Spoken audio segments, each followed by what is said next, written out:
Chapter 30. Communications. Peso turned a few knobs hesitantly, and then stood in front of the large screen, pulling at his collar a bit sheepishly.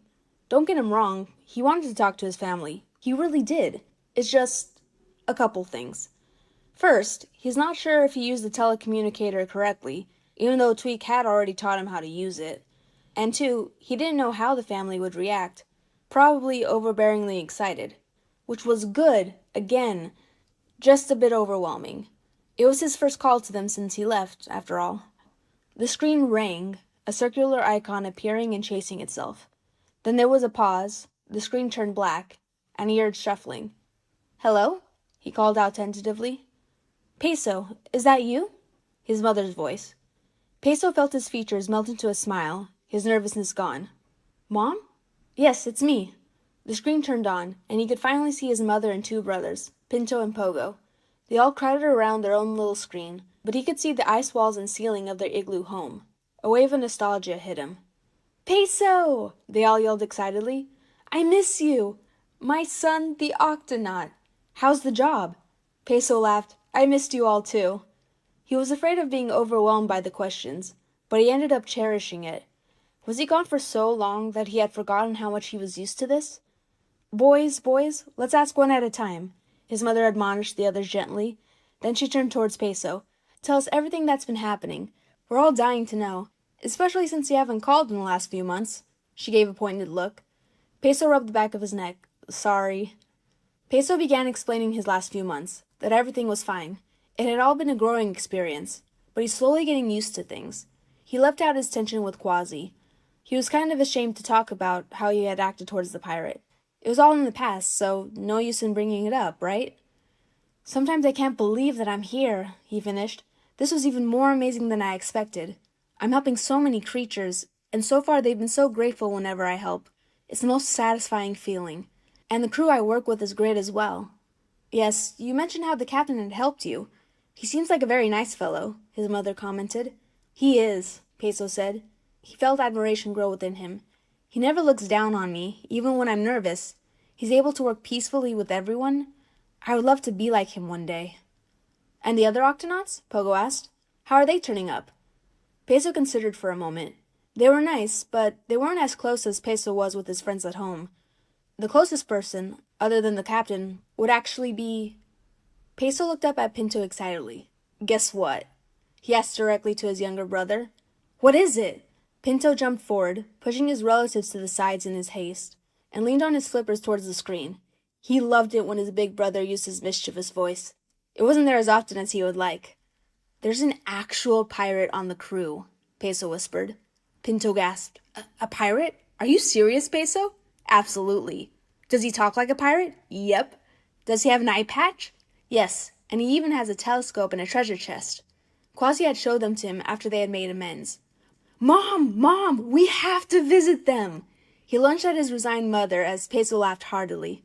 "Maybe one of these days, dear," she said vaguely, patting him on the shoulder. "I would love that," Peso agreed. Line break. "Hello? Hello?" The familiar combination of white fur and pink sweater flashed in front of the screen as the captain's sister adjusted her tablet.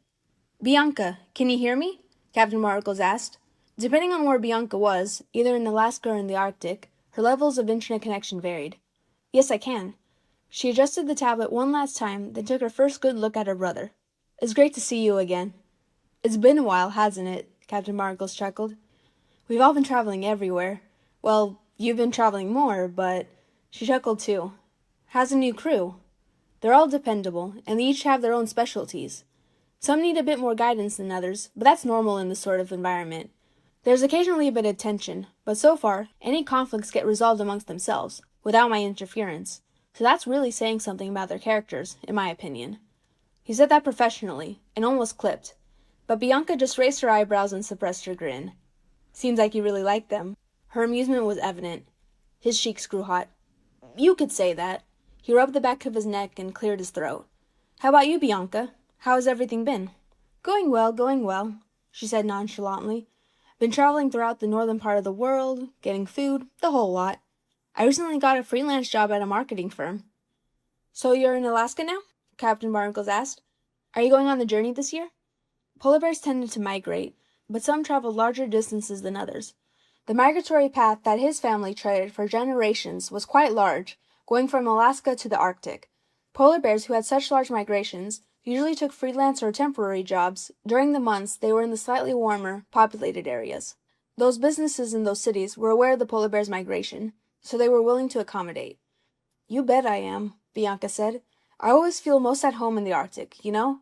Good to come back to our roots." The captain felt a slight stab of guilt at the words, but pushed it aside. "I won't be going this year. Again." "Don't worry, I figured you'd say that," Bianca reassured.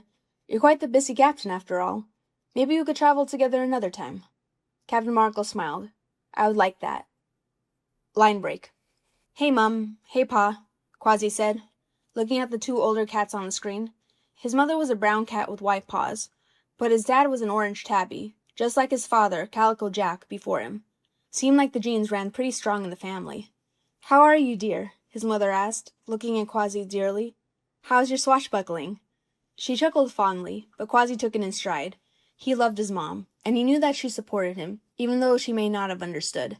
It's been quite a bumpy ride, let me tell you, but things are getting a lot better." He hadn't talked to them since he had started associating with the last crew. He filled them in, saying how they turned out to be evil and how he got out of it. "Now, I'm actually not part of a pirate crew." "Have you stopped the pirating business?" his father asked quickly. He seemed elated at that. "No, I didn't," he said forcefully. "I'm still a pirate, but I'm with this crew called the Octonauts. They help sea creatures, but they also search for treasure as well."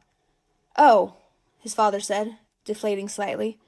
"That's all right. For the sake of my parents, and their look on life, I let you follow in their footsteps. But please." "Be careful, I know." Quasi rolled his eyes. "I've heard that a million times, Pa. I get it." He then muttered, "You grew up as a pirate with Calico and Amelia. Can't believe you decided to leave that and live a boring life on land." His father's face was unreadable.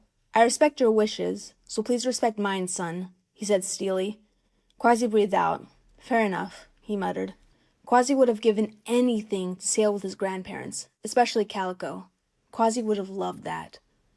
Line break. "So, how's life back at sea?" Shellington asked. His sister, Pearl, stared back at him through the screen. He had his own tablet in his lab, which was nice.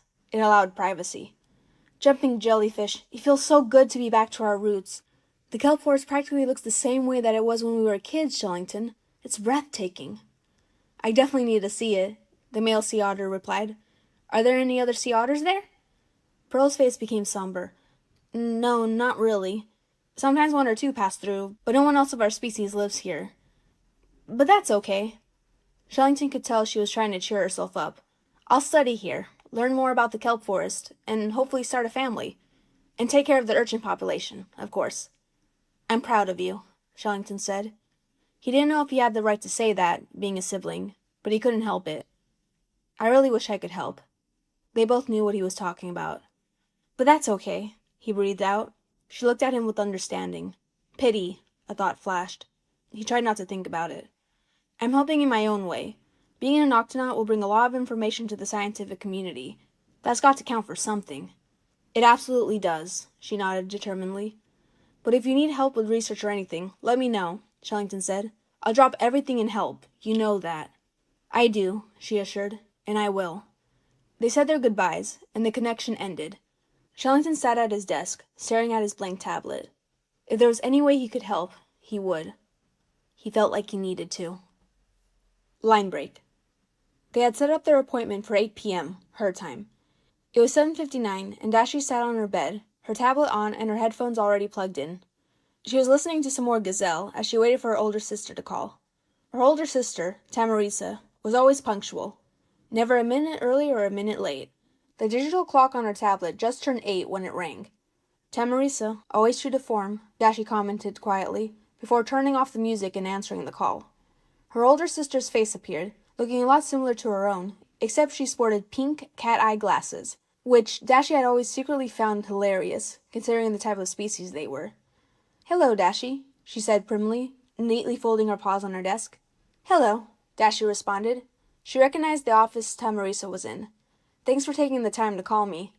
"No problem." Through the professionalism, she gave a genuine small smile. It was the only time I had free this whole week. Can you imagine? First, my client had told me to organize the pageant for the weekend. Next, he tells me to cancel it and make a charity ball. And now he wants me to combine the two. I can tell it's been very stressful. Yes, but such is life, my dear. Tamarisa waved her paw dismissively. But I'm more interested in hearing about how you are. You've been going on quite an adventure yourself. Oh yes, it's been very... Dasha suddenly heard music. Sorry, hold on a moment, Tamarisa said, before picking up the phone. Okay, she said, though her spirits sank slightly. She was used to this, though. Her family members ran very busy lives. There's been more than one time when a relative would have to leave a call because something important came up. Her only exception was her younger sister, Koshi. But even then, as she's growing up, she was now having a lot of extracurricular activities, such as sports and book club. She might soon become like everyone else. Dashi's heart sank. Hello? This is Tamarisa. Styles? Oh yes, I did call you earlier. How are you? Dashi cooled her rising emotions, took a deep breath, and accepted the inevitable. That's very nice. Sorry, can you please hold on a moment? She took the cell phone away from her ear and covered it with a paw. I'm really, really sorry, Dashi, but I have to take this. I understand. Dashi tried to remain cheerful. That's how life is, after all. Thanks, you're the best. She blew a kiss at her, then put the phone on again. Styles? Yes, our client wants 50 different organizations to come over to... Tamarisa turned off the connection, leaving the screen blank. Dashi could only see her own reflection on the black screen. That's okay, Dashi thought to herself, though she clenched her fist. That's how it is. That's always how it is. Dashi sat there alone, trying to rationalize her feelings. Because she had to. Line break. The radio was getting on Tweek's nerves. Pa? It's me, Tweek. Can you hear me? There was just static. She groaned and got her head back on her chair in defeat. She'd been going at this for the past hour. She knew she was in range. Her top-quality radio signal that she installed in the Octopod made sure of that. It's just, her pa's stupid radio kept on giving problems. Tweek put her paw on the bridge of her nose. She should have given her dad a tablet before she left. But no, Tweek thought in her mind, an exaggerated version of her father's accented voice talking. I don't like technology, he says. We don't need all that hullabaloo, he says. If she wasn't so frustrated, it would have been funny. The creature that got her into technology and mechanics wasn't that much into it himself. Well, scratch that. He liked cars and boats, but not the newer stuff. Any luck with that? Inkling asked. The octopus came up next to her in the launch bay. No, she said, dropping her paw to the side. That's a shame, Inkling said. He looked down for a minute. Tweek kept staring at the computer and radio controls. I was never able to call my family either. Inkling said that quietly, as if he was talking to himself more than to the rabbit. Tweek looked at him. My family and friends at the Seamount don't have the technology for this type of communication, Inkling said, and they were never really interested in getting it either. Creatures of the sea tend to be steadfast in their ways, even when it's against their better judgment. I'm sorry to hear that, Tweek said. She didn't know it was like that. It's quite all right, dear, Inkling said, finally looking up at her. His smile wasn't all the way there, though. I still visited them, so that helped things. But I do worry about the Vegemals. They don't have access to their family either. Since this is the first time they've left home, I'm a bit concerned about how they are dealing with that. He paused for a second. You and Shellington spend the most time with the Vegemals. Can you please keep an eye on them? I'll ask Shellington as well. Tweek's features softened. I sure will, she said. And while she can, maybe she could help them and Inkling with their predicament. She will be honored to.